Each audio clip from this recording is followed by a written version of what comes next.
हम सब जानते हैं कि दुनिया के सबसे सफल लोगों, चाहे वो कोई अरबपति हो, वैज्ञानिक हो या एथलीट, और हमारे बीच एक चीज कॉमन है, दिन में 24 घंटे। बिल्कुल।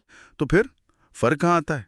मुझे लगता है फर्क इस बात में आता है कि वो अपने दिमाग का इस्तेमाल कैसे करते हैं। सही बात है। अक्सर ऐसा होता है, सुबह उठते ही एक थकान सी महसूस होती है, फोन उठाते ही नोटिफिकेशंस की बाढ़ आ जाती है और काम की लंबी लिस्ट देखकर लगता है कि आज भी दिन बस खींचना ही पड़ेगा। और इसी के सामने एक दूसरा दिन रख कर देखते हैं, एक ऐसा दिन जब सुबह उठें तो दिमाग एकदम साफ हो, ऊर्जा हो, और दिन के आखिर में थकान नहीं बल्कि एक गहरी संतुष्टि हो। ये तो एक सपने जैसा लगता है। पर यह सपना नहीं है, ये मुमकिन है, और इसका रास्ता न्यूरोसाइंस से होकर जाता है। विज्ञान अब ये साफ साफ बता रहा है कि हमारा दिमाग असल में कैसे काम करता है। तो आज का हमारा मिशन यही है। हमारे हाथ एक जबरदस्त स्रोत लगा है, मास्टरिंग द माइंड, और हम इसी के जरिए दिमाग की काम करने की क्षमता को बढ़ाने वाले 8 नियमों पर गहरी बात करेंगे। हाँ, और ये नियम दिमाग को जबरदस्ती दौड़ाने के लिए नहीं है, बल्कि उसके साथ मिलकर काम करने के लिए है। मतलब दिमाग को रीवायर करने का एक सफर। बिल्कुल। और ये सफर हम शुरू करेंगे दिमाग के हार्डवेयर को ठीक करने से, यानी वो बुनियाद जिस पर सब कुछ टिका है। और उस बुनियाद का सबसे पहला और जरूरी नियम है नींद। नींद। हम सब जानते हैं कि हमें ज्यादा सोना चाहिए। ये कोई नई बात तो नहीं है। नहीं है, पर ये स्रोत इसे एक अलग ही नजरिए से देखता है। अच्छा। ये कहता है कि नींद कोई लग्जरी नहीं है, बल्कि दिमाग का रीसेट बटन है। Reset button. ये अच्छा है। मुझे वो सुबह याद है जब मैं बिना अलार्म के उठा था। दिमाग एकदम हल्का और शांत था। ऐसा लगता है जैसे दिमाग की सारी खिड़कियां खुल गई हों। पर वैसे दिन बहुत कम होते हैं। कम इसलिए होते हैं क्योंकि हम नींद की असली ताकत को कम आंकते हैं। हम सोचते हैं कि 1-2 घंटे की नींद चुराकर हम कुछ ज्यादा काम कर लेंगे। हाँ, बिल्कुल। Hustle culture. पर स्रोत में एक चौंकाने वाली बात लिखी है, वो ये कि अगर आप सिर्फ एक रात भी 5-6 घंटे सोते हैं तो अगले दिन आपके दिमाग की हालत। एक मिनट, सिर्फ एक रात? हाँ, सिर्फ एक रात तो दिमाग की हालत वैसी ही हो जाती है जैसी किसी शराबी की होती है जिसका ब्लड अल्कोहल लेवल कानूनी सीमा से ज्यादा हो। क्या कह रहे हैं? मतलब एक रात की कम नींद हमें दिमागी तौर पर नशे में धुत इंसान जैसा बना देती है। ये तो बहुत डरावना है। सुस्ती से कहीं ज्यादा। जब हम सोते हैं तो हमारा दिमाग असल में एक सफाई अभियान पर होता है। सफाई अभियान? जी, वो दिन भर के मानसिक कचरे, तनाव पैदा करने वाले केमिकल्स और बेकार की जानकारी को बाहर निकालता है। वो जरूरी यादों को सहेजता है और भावनाओं के सिस्टम को रीबूट करता है। अच्छा, इसीलिए अच्छी नींद के बाद फैसले लेना आसान लगता है और चिड़चिड़ापन भी गायब हो जाता है। आज की सबसे बड़ी समस्या तो यही है। हम बिस्तर में फोन लेकर लेटते हैं, नेटफ्लिक्स या इंस्टाग्राम पर स्क्रॉल करते करते दिमाग को बंद करने के बजाय उसे और ओवरहीट कर देते हैं। बिल्कुल। तो इसका मतलब ये हुआ कि हमारी प्रोडक्टिविटी की शुरुआत हमारे काम की मेज से नहीं बल्कि हमारे बिस्तर से होती है। सही कहा। स्रोत में एक सवाल है जो मेरे दिमाग में अटक गया है। क्या आज रात नींद की ये छोटी सी चोरी कल मेरे बड़े सपनों को चुरा लेगी? और ये फैसला हर रात हम ही करना होता है। तो हार्डवेयर रीसेट हो गया, अब सिस्टम को बूटअप करने की बारी है। और यहीं पर दूसरा नियम आता है, शरीर को हिलाओ, दिमाग को तेज करो। हाँ, ये वो एहसास है जिसे मैं ब्रेन फॉग कहता हूँ। जब दिमाग धुंधला लगता है, विचार जैसे कीचड़ में फंस गए हों और ध्यान लगाना नामुमकिन हो जाता है। और ऐसे में हम क्या करते हैं? एक और कप चाय पी लेते हैं। जबकि असली समाधान हमारे शरीर में ही छिपा है। स्रोत के मुताबिक सिर्फ 20 मिनट की तेज चाल या कोई हल्का फुल्का वर्कआउट उस दिमागी कोहरे को छांट सकता है। सिर्फ 20 मिनट? हाँ, ये कोई जादू नहीं है। हमारे शरीर और दिमाग के बीच एक हजारों साल पुराना रिश्ता है। जब शरीर हरकत करता है तो दिमाग जाग जाता है। लेकिन ये होता कैसे है? मुझे लगता था कि व्यायाम सिर्फ शरीर के लिए होता है। दरअसल व्यायाम आपके दिमाग के लिए एक केमिकल कॉकटेल तैयार करता है। ये डोपामाइन और सेरोटोनिन जैसे न्यूरोकेमिकल्स छोड़ता है। अच्छा, डोपामाइन मतलब प्रेरणा वाला केमिकल? हाँ, जो कहता है चलो ये काम करते हैं। और सेरोटोनिन आपके मूड को संतुलित रखता है। लेकिन सबसे दिलचस्प बात यह है कि स्रोत कहता है कि 20 मिनट की वॉक आपके क्रिएटिव आउटपुट को अगले कुछ घंटों के लिए 60% तक बढ़ा सकती है। 60%? ये तो कमाल है। मैंने भी महसूस किया है कि टहलते हुए सोचना बैठकर सोचने से कहीं ज्यादा असरदार होता है। जैसे शरीर की लय विचारों को भी एक लय दे देती है। बिल्कुल। पर हमारी जिंदगी तो कुर्सी, काउच, कार और बिस्तर के बीच ही सिमट कर रह गई है। सही बात है। इसीलिए व्यायाम का मतलब सिर्फ जिम में पसीना बहाना ही नहीं है। इसका मतलब है अपने दिमाग को ताज़ी ऑक्सीजन देना और अपनी भावनाओं को एक बहाव देना। ये वो चाबी है जो आपके दिमाग के बंद दरवाजे खोल सकती है। ठीक है, तो हमने हार्डवेयर को रीसेट किया और सिस्टम को बूट कर लिया, लेकिन अगर हमारा ऑपरेटिंग सिस्टम मतलब हमारा ध्यान ही बिखरा हुआ है तो क्या फायदा? वही तो। और यहीं से हम अपने सफर के दूसरे हिस्से में आते हैं, दिमाग के ऑपरेटिंग सिस्टम को दुरुस्त करना। और इसका तीसरा नियम है फोकस, एक समय में एक काम। ये एक ऐसी चीज है जिसमें हम सब खुद को चैंपियन समझते हैं। मल्टीटास्किंग। एक तरफ ईमेल लिख रहे हैं, दूसरी तरफ फोन पर मैसेज का जवाब दे रहे हैं और दिमाग में कुछ और ही चल रहा है। हमें लगता है कि हम बहुत कुछ एक साथ कर रहे हैं, लेकिन क्या यह सच है? मुझे तो अक्सर दिन के अंत में लगता है कि किया तो बहुत कुछ पर पूरा कुछ भी नहीं हुआ। हर चीज अधूरी सी लगती है। यही मल्टीटास्किंग का धोखा है। स्रोत इसे बहुत अच्छे से समझाता है। कैसे? वो कहता है कि हर बार जब हमारा दिमाग एक काम से दूसरे काम पर कूदता है तो वो अपनी थोड़ी सी ऊर्जा और ध्यान खो देता है। ये एक लेजर बीम को टॉर्च की तरह इस्तेमाल करने जैसा है। रोशनी तो है पर गहराई और ताकत नहीं है। फोकस एक सुपर पावर है। बिल्कुल। और यहीं पर डीप वर्क का कॉन्सेप्ट आता है ना। हाँ। काम को सिर्फ निपटाना नहीं बल्कि उसमें डूब जाना। वो स्थिति जब आप समय को भूल जाते हैं और कुछ बेहतरीन रचते हैं। जी। लेकिन ईमानदारी से कहूं, आज की दुनिया में ये लगभग नामुमकिन लगता है। हर 2 मिनट में एक नोटिफिकेशन, एक बीप। और यही चुनौती है। ये बीप और नोटिफिकेशंस हमें उथली सोच का आदी बना रहे हैं। शॉर्ट वीडियोस, शॉर्ट विचार और ध्यान देने की क्षमता भी शॉर्ट। हाँ, हमारा दिमाग धीरे धीरे गहराई में जाने की अपनी काबिलियत खो रहा है। लेकिन ये सुनकर कुछ लोग कह सकते हैं कि डीप वर्क का ये आइडिया बहुत अच्छा है, पर मेरी नौकरी ऐसी है जहां मुझे एक साथ ईमेल, चैट और फोन पर ध्यान देना पड़ता है। क्या ये नियम उन लोगों के लिए भी है? बहुत अच्छा सवाल है। स्रोत ये नहीं कहता कि आप दुनिया से कट जाएं। वो कहता है कि फोकस एक सचेत फैसला है। सचेत फैसला। अगर दिन में सिर्फ 90 मिनट का एक ऐसा ब्लॉक भी निकाल पाएं जहां आप सारे डिस्ट्रैक्शंस बंद करके सिर्फ एक जरूरी काम करें, तो उसका असर आपके पूरे दिन के काम से ज्यादा होगा। तो सवाल ये नहीं है कि क्या मैं मौजूद हूं, बल्कि ये है कि क्या मैं अभी सच में इसी काम में डूबा हुआ हूं। बिल्कुल। ये बहुत जरूरी बात है। और जब हम फोकस करने की कोशिश करते हैं तो एक और चीज हमें रोकती है, तनाव। और यही हमारा चौथा नियम है, तनाव को संभालो इससे पहले कि वो तुम्हें संभालने लगे। हाँ, हम अक्सर चुपचाप बैठे होते हैं पर अंदर एक तूफान चल रहा होता।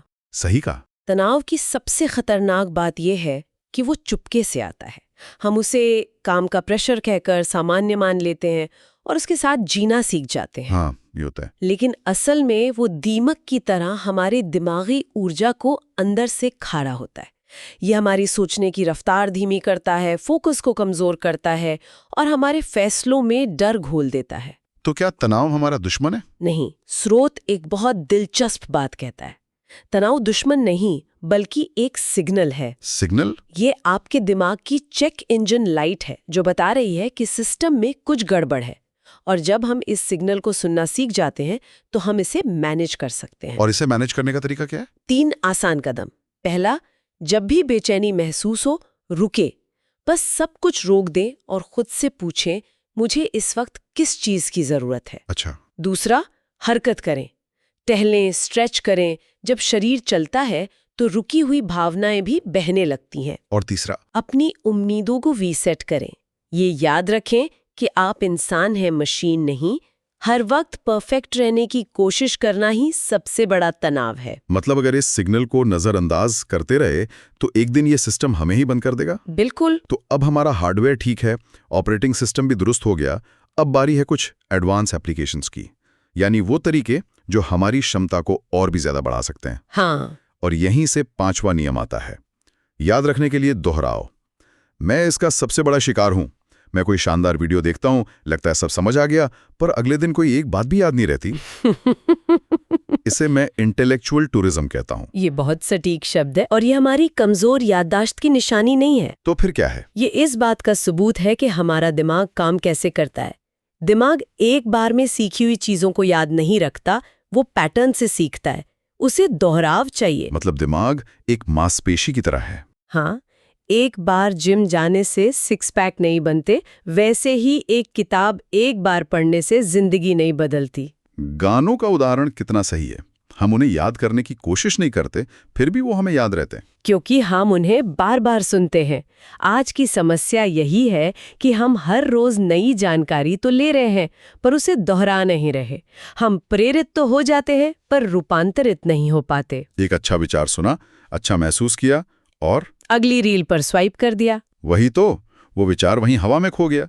इसीलिए अगर कोई नई आदत डालनी है या कोई नई सोच अपनानी है तो उसे रोज दोहराना शुरू करें।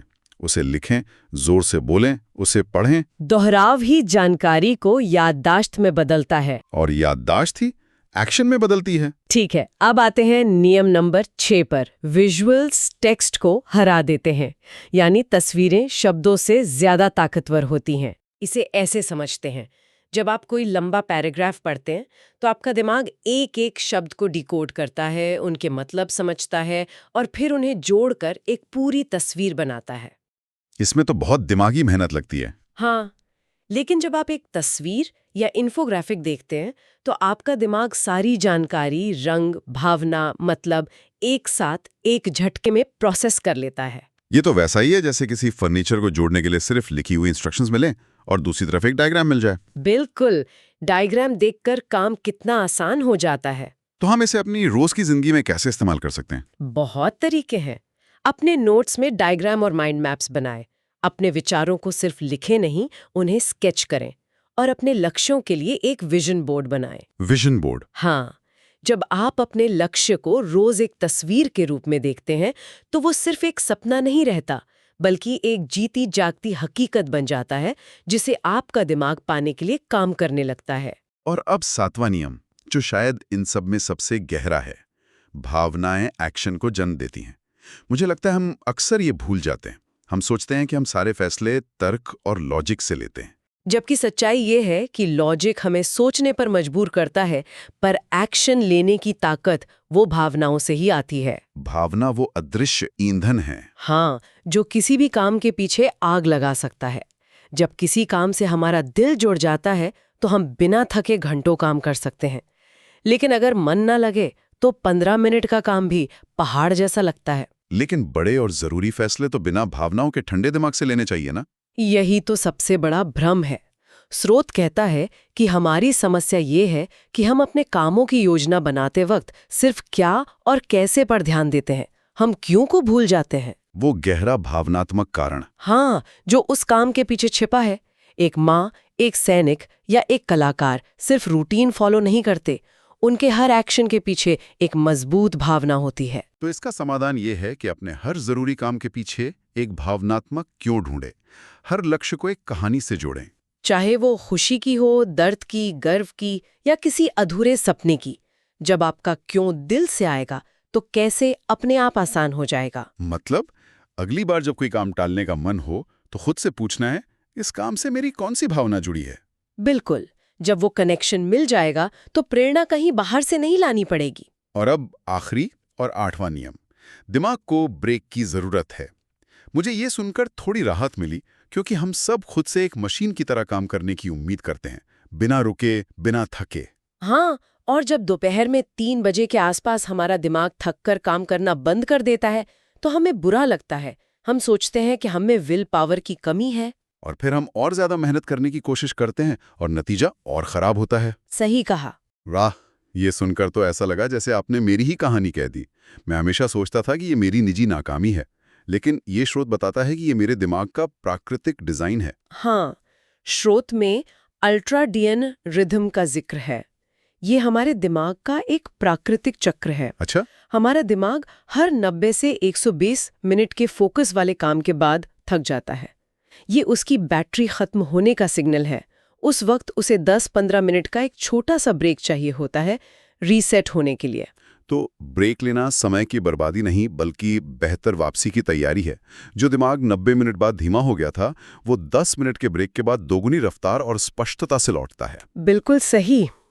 ब्रेक आपको पीछे नहीं धकेलते, वो आपको आगे छलांग लगाने की ताकत देते हैं। तो आज की इस पूरी बातचीत का सार यही है, अपने दिमाग पर महारत हासिल करने का मतलब उसे कोड़े मारकर दौड़ाना नहीं है। नहीं, इसका मतलब है उसके नियमों को समझना, नींद, व्यायाम, फोकस, आराम और उनके साथ मिलकर काम करना। ये नियम हमें याद दिलाते हैं कि हम मशीन नहीं, इंसान हैं। और अंत में श्रोताओं के लिए एक सवाल छोड़कर जाते हैं।